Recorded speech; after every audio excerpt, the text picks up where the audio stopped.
क्या आपको लगता है कि इस मुद्दे में कहीं कोई चूक हो गई है ये नियम बनाने में?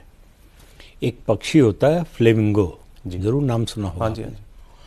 उसमें एक प्रवृत्ति होती है, आज तक साइंटिस्ट जो है जान नहीं पाए हैं कि कारण क्या है। अचानक एक दिन वो झुंड में जाते हैं ऊंची पहाड़ी पर, वहाँ से नीचे खाई में छलांग लगा देते हैं। वो काम किया है बीजेपी ने इस गाइडलाइन के जरिए। भेदभाव से बचाने के लिए जो कमेटी बनाई आपने, जो गाइडलाइन बनाई, वो भेदभाव से शुरू होती है। एक चीज होती है भाई ज्यूरिस्प्रूडेंस में, नेचुरल लॉ ऑफ जस्टिस। आप प्राकृतिक न्याय के खिलाफ कानून लेकर या नियम लेकर आए हैं कि जो शिकायत करेगा वो झूठी करे या सच्ची, उसको छूट है, उसका कुछ नहीं होगा। लेकिन झूठी शिकायत पर भी जिसके खिलाफ शिकायत हुई है उसको सजा मिल जाएगी, उसका करियर बर्बाद हो जाएगा, उसका जीवन बर्बाद हो जाएगा। जिम्मेदार कौन है?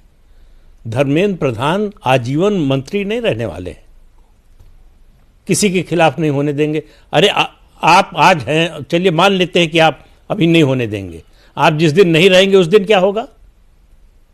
जब कानून ही आपने ऐसा बनाया है जो भेदभाव करता है, यह असल में भेदभाव को कम नहीं करता, बढ़ाता है। दूसरा, आपने सबसे बड़ा पाप यह किया है कि अगड़े और पिछड़ों को आमने सामने खड़ा कर दिया कि तुम एक दूसरे के दुश्मन हो, ये तुम्हारा उत्पीड़न करते हैं, तुम पीड़ित हो, तो तुमको शिकायत करनी है इनके खिलाफ तो करो, इनकी जिंदगी बर्बाद कर सकते हो तो करो, इसकी छूट है। वो तो अभी भी कह रहे हैं कि वो सुप्रीम कोर्ट ने व्यवस्था देने को कहा, तो हमने सुप्रीम कोर्ट ने वेमुला केस जो हुआ था, रोहित वेमुला खुशी मामला, उसके बाद गाइडलाइन बनाने को कहा था SC ST के लिए। आपने उसमें OBC को जोड़ दिया, जो सुप्रीम कोर्ट ने तो नहीं कहा था, जहां तक मेरी जानकारी है। गलत हो तो बताइए, आपने क्यों जोड़ दिया? दूसरा, क्या सुप्रीम कोर्ट ने यह कहा था कि जो शिकायतकर्ता झूठा पाया जाए उसके खिलाफ कोई एक्शन ना हो? तो सुप्रीम कोर्ट का बहाना मत कीजिए, आप बताइए कि आपने ये क्यों किया, इसकी जरूरत क्या थी। मतलब जिस तरह की गाइडलाइन बनाई है उसकी, हम गाइडलाइन बनाने के खिलाफ नहीं है, लेकिन जिस तरह की गाइडलाइन बनाई है, आपने एक पक्ष को तो पहले ही अपराधी मान लिया है, दोषी भी नहीं अपराधी मान लिया है कि ये जो UPA सरकार का एंटी कम्युनल बिल था ठीक उसी तरह का है कि दंगा कहीं भी होगा, सांप्रदायिक दंगा, दोषी हिंदू माने जाएंगे।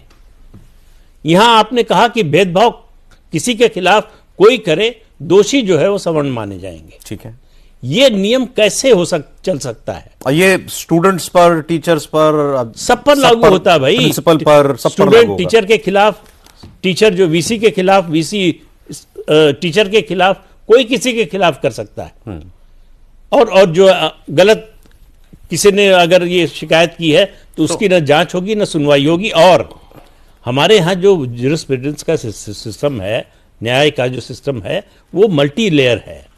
लोअर कोर्ट में आप जाते हैं कोई मामला लेकर, वहां से न्याय नहीं मिला तो हाई कोर्ट जाते हैं, हाई कोर्ट में नहीं मिला तो सुप्रीम कोर्ट जाते हैं, वहां फिर रिवीजन पिटीशन का आपके पास प्रोविजन है, फिर क्यूरेटिव पिटीशन का है, फिर राष्ट्रपति के पास जा सकते हैं।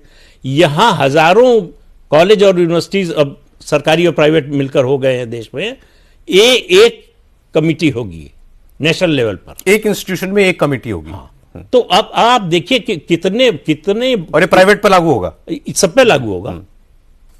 तो इसलिए जो है, ये जिसने भी किया है, ये मेरा मानना है कि सिर्फ और सिर्फ सत्ता के अहंकार में कि हम कुछ भी कर सकते हैं। इसका जवाब ले